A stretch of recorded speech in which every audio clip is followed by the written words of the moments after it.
We've all switched to a trip. You're covering the cancellation fees, all right. Kevin, who I went to school with, said this to me over the phone. Listening to those words, I couldn't help but think to myself, I knew it.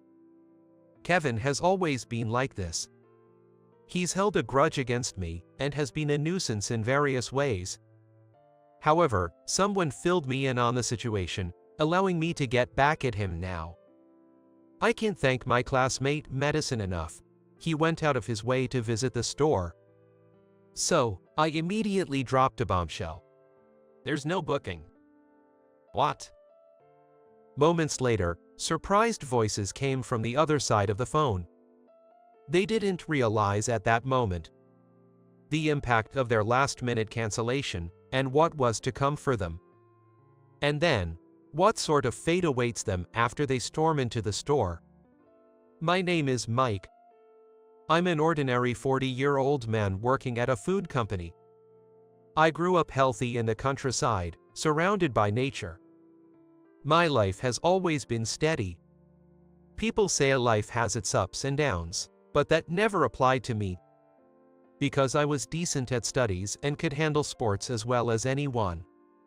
So, without experiencing major setbacks, I've led a straightforward life. Living such a life often brings envy from those around you.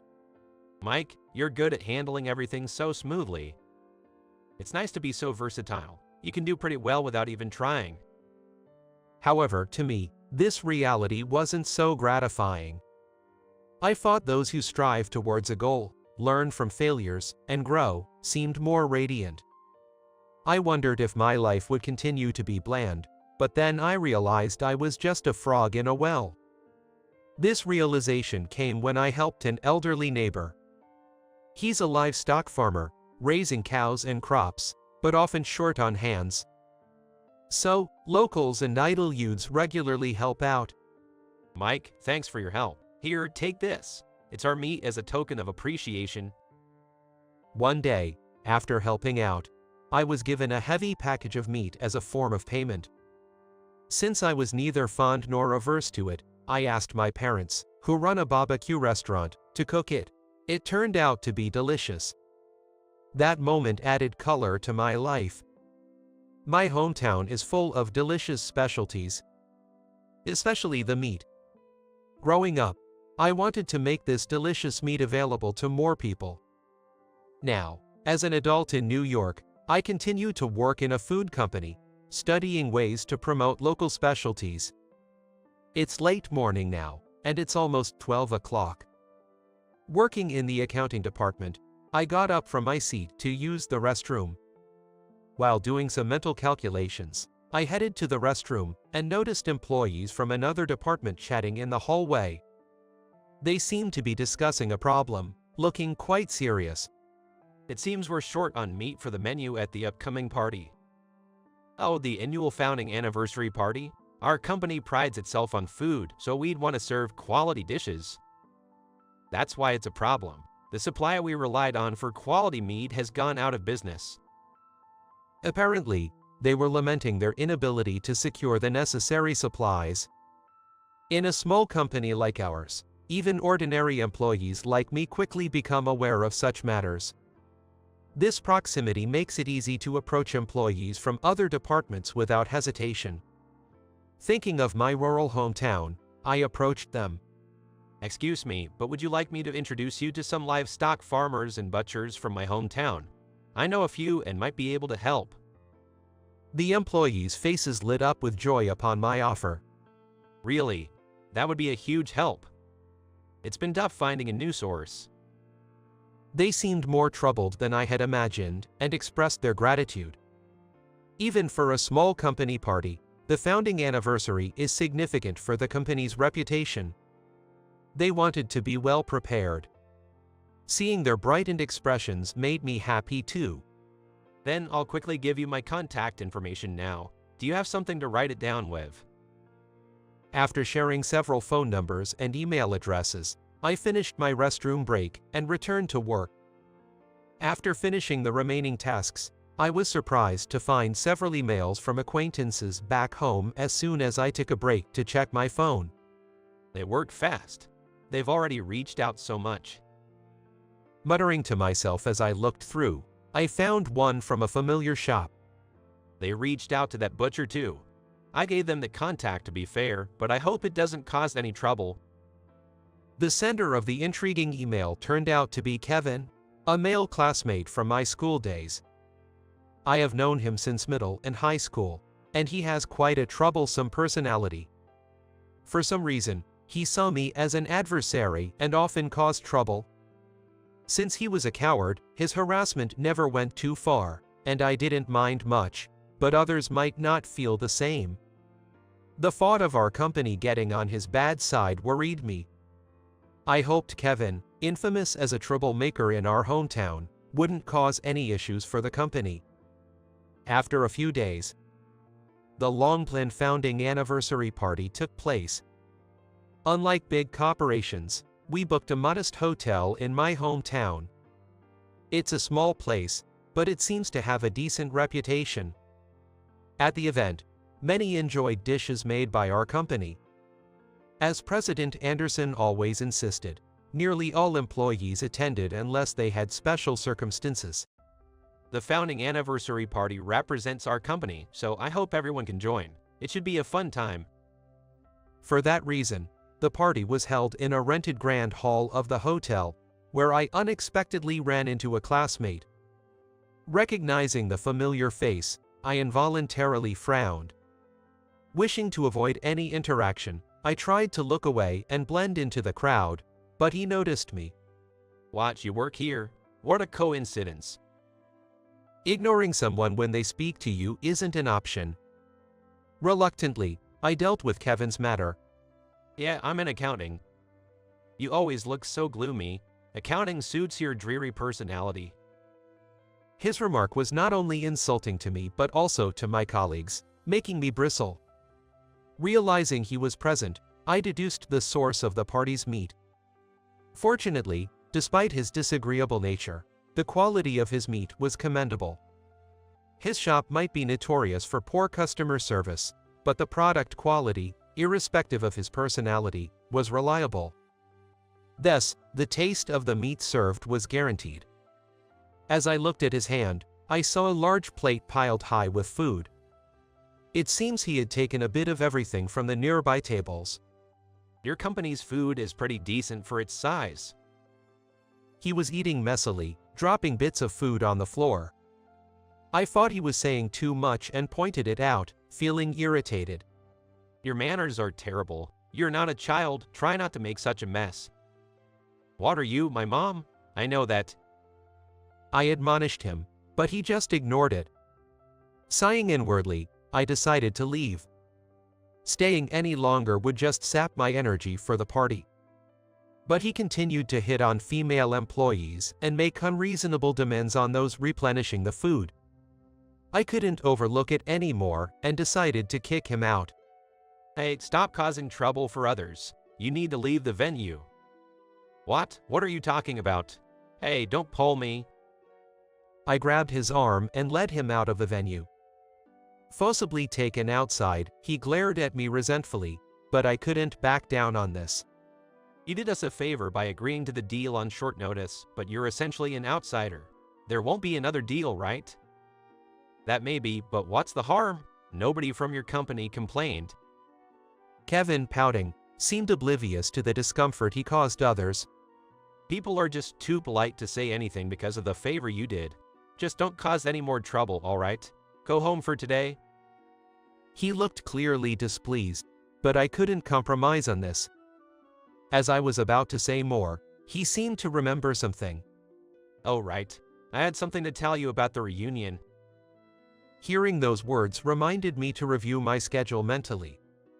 There's always been a reunion around this time every year. However, this year, the usual cafe venue is closed, so I was wondering what would happen. Right? The cafe owner's back pain put him out of commission, didn't it?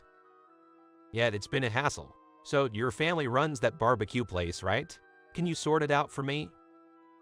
I couldn't let him cause more trouble at the company, and I owed him for helping out. To get him to leave quickly, I agreed to his request without much thought. Alright, I'll talk to my folks. Thanks, man. Friends really come through. His mood brightened instantly, and he started to walk home. His stride was so light, it was hard to believe he had been looking displeased just a moment ago. Relieved that one problem was solved, I let out a sigh. At that time, I had no idea that the conversation would lead to new problems later on. One morning, a few weeks later, on the day he booked the reunion, I drove back to my rural hometown. Since it's just after sunrise, it's quite early to be going out, but I'm heading to the barbecue restaurant. Not to speak ill, but our restaurant isn't doing too well. It's managed more for neighborhood relations and as a hobby than for profit. So, a large booking is rare, and they'd need my help. That's why I left the city in the middle of the night and drove for hours to get there. Upon arrival, as expected, my parents were busy. Mom, Dad, I'm here to help. Thanks, dear. There's an apron over there. It changed. Despite being in their 60s and not seeing their son often, they responded nonchalantly. They've always been like that, so I didn't take it personally and quickly got to work in the kitchen. After putting on the apron, I silently set to work. I knew it was going to be tough, but preparing meat for 30 classmates really was a challenge. While a barbecue restaurant might seem easy, there's surprisingly a lot to do. You have to plate the meat, prepare sauces, and manage the tools with care, paying attention to hygiene and safety. As I hurried to get everything done in time, before I knew it, it was time for the reunion. You can leave the rest to us, go join the guests. Having been told so by my mother, I changed out of my apron. Then, I moved to the front of the restaurant to wait for my classmates, but no matter how long I waited, none showed up. Feeling a bad premonition, I decided to contact Kevin on my phone. But for some reason, I couldn't get through to him today at all. As I was pondering this, a woman came to the restaurant. It was Madison, one of my classmates. It's been a while, hasn't it, Mike? Yeah, long time. You didn't come last year, right? She was my classmate in both middle and high school. I heard she works for an international travel agency. Since she couldn't attend last year's reunion due to work, it must have been 2 years since we last met. Is work okay? Yes, I just finished a big project. I came to the States with some colleagues. That's good to hear. I don't have many memories with her. The only thing that comes to mind immediately is working together on the student council. I remember her as someone with a strong sense of justice, always ready to report any suspicious activity or people to the teachers. For some reason, she looked pale. Worried that she might be unwell, I asked in concern. Madison, what's wrong? You didn't have to come if you weren't feeling well. I'm fine, but did you get the email? Kevin and the others are headed to the hotel. What? Her unexpected words made me voice my surprise foolishly. They're going to the hotel. The reunion is being held there, according to the email. What are you saying? Hearing the shocking news from her, I was confused. When I went back inside to tell my parents, they were both distressed. With a sense of foreboding, I opened my mouth to speak. Did they cancel on us? You guessed right. We just got that call. Even if they cancel, we've already prepared everything, so it's a problem. Hearing their response, I was also at a loss. I couldn't believe he would do something so thoughtless. What should we do with the barbecue sets prepared for 30 people? I always knew he wasn't the nicest guy, but as someone who runs a business, he should know the impact of such a last-minute cancellation. Can't believe they'd do something so nuisance. I'm sorry for noticing you so late. Muttering in anger, Madison, who had followed me into the store, apologized to me. She couldn't have known about his plan, so there was no way to prevent this. In fact, I had no intention of blaming her since she was the one who informed us. No, Madison, you don't have to apologize. You came all the way here, right? Yes, I couldn't get through to you on the phone. That reminded me, I had been so focused on the preparations that I hadn't checked my phone. When I took it out of my pocket and checked, indeed, there were quite a few missed calls. All of them were from Madison. Sorry, I was so focused on helping out at the restaurant that I didn't notice. Don't worry about it. If it's okay with you, may I bring my seniors here? As I shook my head in response to her words, she continued, showing concern for the meat in the kitchen. There are a few people from my company nearby who owe me a favor. They're pretty big eaters, so I think we can handle about 30 servings. Oh, and of course, we'll pay for what we eat. That would really help, but are you sure? Her offer was a godsend, but I was worried about imposing on her. Then, she said something unexpected. It's fine. I've always wanted to repay a debt of gratitude to you, Mike. With no clue, I scratched my head and wondered, did I do something, as I racked my brain? But nothing came to mind. Madison giggled and went on to explain the incident. We worked together on committee duties when we were students, right? Yet the student council duties. As her words brought back memories of our school days, one particular incident stood out in my mind. It took a while, but maybe she was referring to that event. Remember that time long ago when there was a middle-aged man walking around the school with a sickle, and we weren't sure what to do? Yet that really scared me. When we saw him, I couldn't believe my eyes. Thinking it would be terrible if something happened, I asked Madison to get a teacher. But then, Kevin and some other boys got entangled with the suspicious man on their way home. I don't know what they said, but they managed to anger the man, and things almost got out of hand. At that moment, Madison stepped in between them. I've never felt so cold with fear as I did then. But I was really relieved when you stopped a man who was about to swing his sickle right in front of me. It was extremely difficult to calm them down until the teachers and police arrived. Thankfully, it turned out the man was just on his way to do some farming. It's chilling to think what could have happened if he had been a bad person. I've always wanted to repay you for that time, so this is a good opportunity. Seeing her conclude her story with a smile made me feel a bit bashful. I remembered she was a woman who valued favors and personal connections. If that's the case, I might just take you up on your offer, I said, turning my eyes away in embarrassment, and then got some phone numbers from Madison. Of course, it was to call her seniors. My dad, mom, and I then split up to call and explain the situation, securing the bookings. This managed to avert any loss, but what about them? It seems that while we were busy, Madison had made a call to the hotel. She then shared the details with me. It turns out the hotel had not accepted their reservation. She seemed pleased as she elaborated on the matter. They're known for making reservations at various facilities and then not showing up, so a suspicious employee must have decided not to take them seriously. That's a relief, then. Not only was I relieved that the hotel didn't suffer any loss, but it also lifted my spirits a bit. Plus, the reservation was supposed to be at my family's place. They were quite wary of him. What, really? I had no idea. Didn't you say your parents were regular office workers when we were students? Actually, they started working at the hotel after I came of age. Oh, by the way, I heard from my parents that your company had a party at our hotel recently. I was confused for a moment, but after listening to her explanation, I understood. But I never imagined that the hotel where we held the founding anniversary party would be connected to Madison. Feeling relieved, a bit of mischief crept into my mind.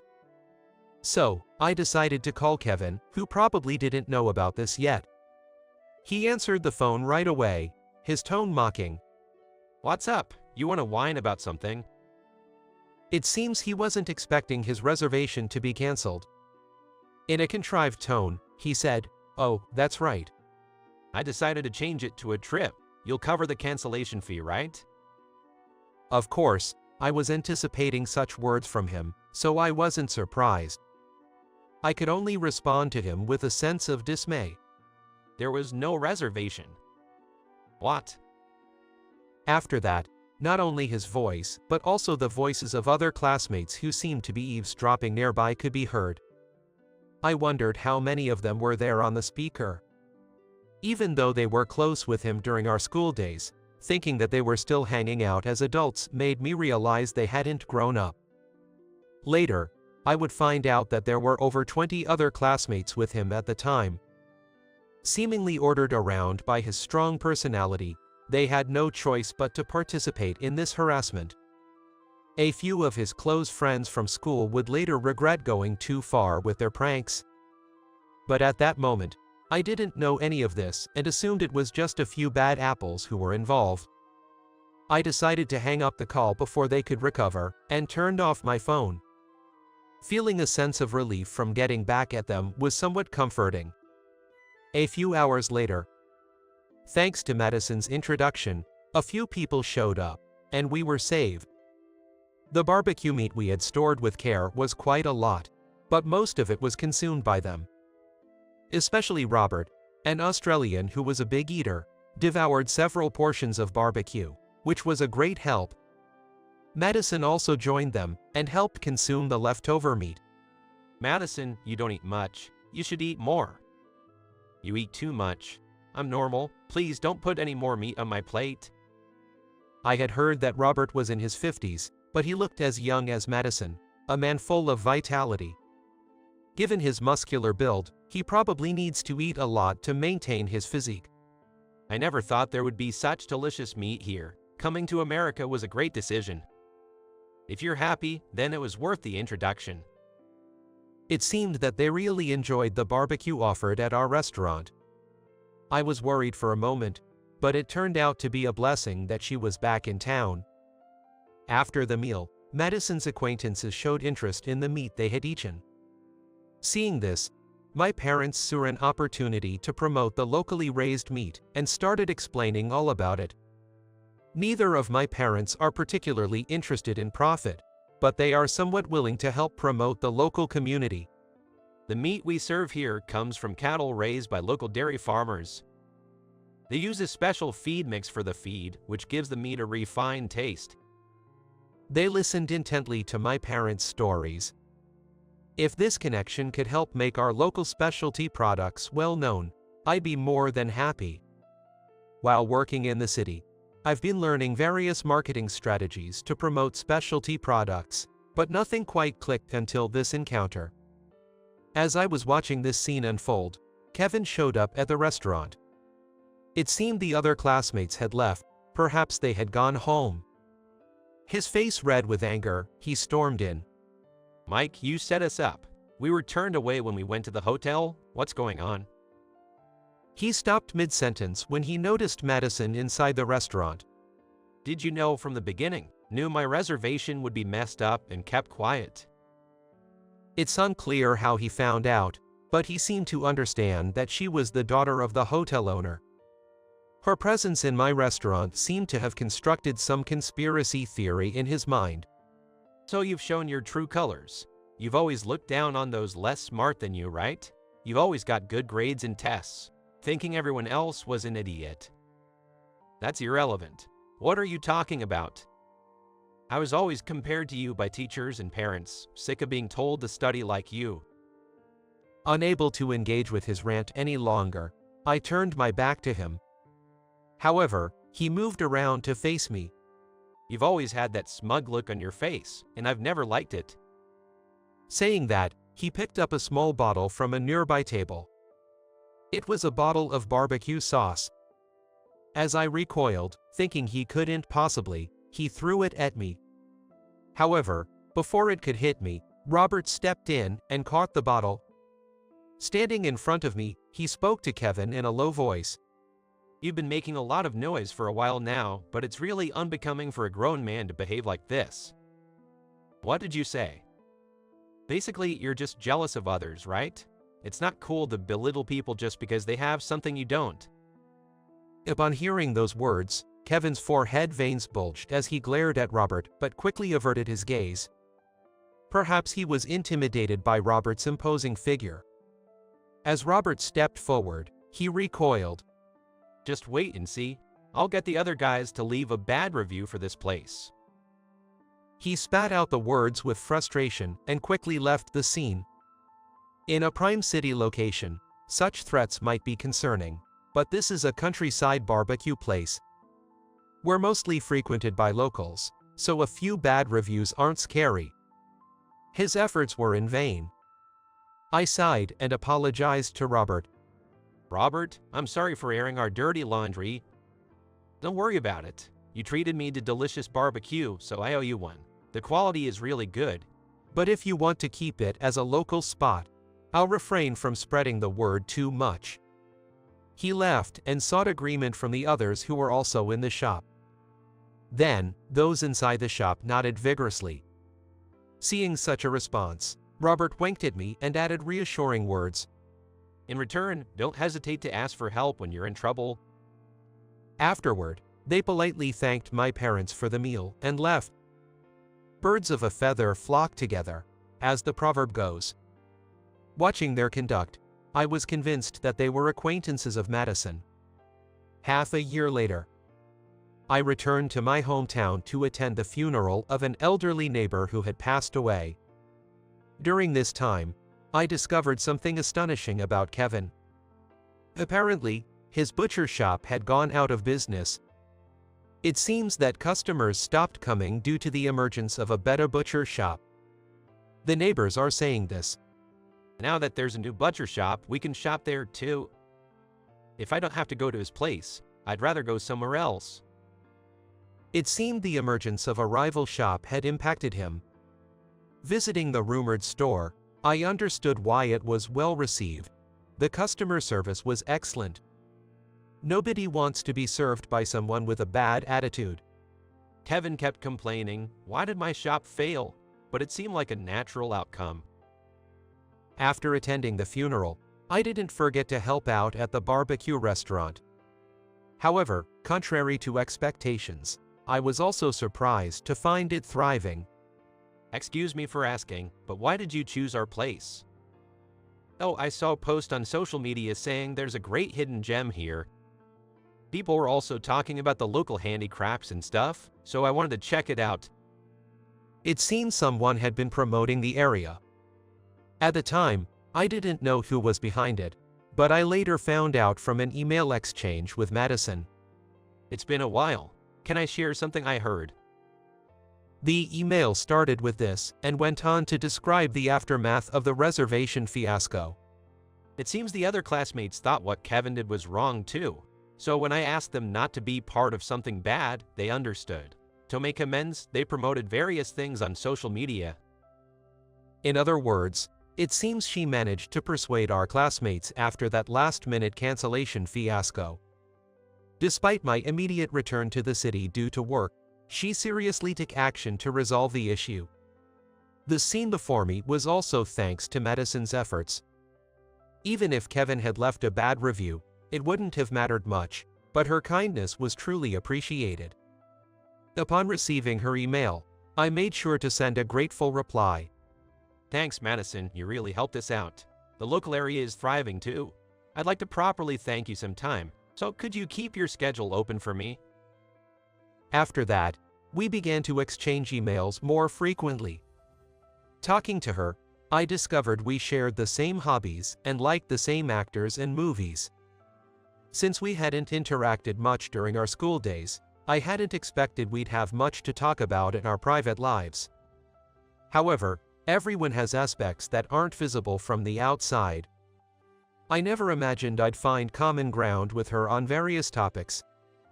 Several months later, while smoothly handling my job, I received a certain piece of news from Madison, with whom I'd been exchanging emails as a friend.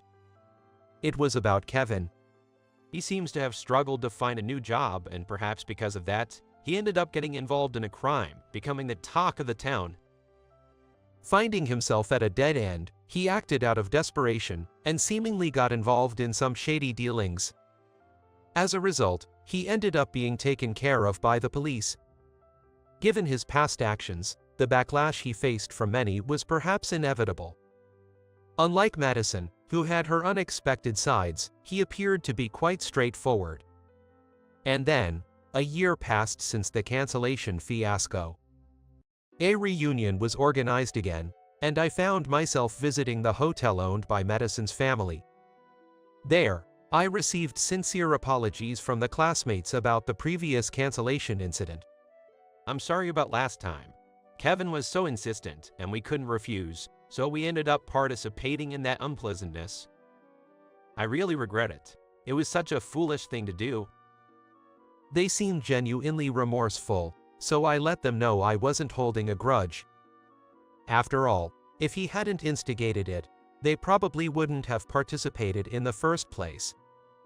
This year's reunion, held at the hotel managed by Madison's parents, started amidst such circumstances. All of us, including Madison, gathered and spent a pleasant time reminiscing about various old times. It seems our hometown is getting quite a bit of attention lately. I saw it on TV the other day. Yet it seems the local area is gradually becoming more vibrant, and more young people are moving here. Having thought about ways to revitalize our hometown for a long time, I couldn't be happier with these developments. I hadn't expected that seeing unfamiliar faces in my hometown, to which I had returned after a long while, would bring me such joy. The key is to ensure this buzz isn't just a temporary surge. With that in mind, I'm getting psyched to find what I can do. Yet, there was also a hint of uncertainty. I've learned a lot in the city, but maybe it's not going so well because I'm on my own. Maybe I should have sought others' help. Was everything I did up to now in vain? Spilling these farts, Madison offered her encouragement. That's not true at all. There's still much to be done. If you think you can't do it alone, I'll help you, and so will Robert. I pictured Robert, who had started calling occasionally since the reservation incident. His cheerful demeanor and genuine personality, always looking out for the younger folks. I think he might be able to help if I consult with him. Thanks, Madison. I'm feeling a bit more hopeful now. If that's the case, I'm glad. As she said, even if the past was a failure, it's about striving forward from here. With people I could rely on around me, I felt things would somehow work out. The food we shared while talking tasted even better than in my memories. They must have been making various improvements. It was a wonderful taste, reflecting the local efforts,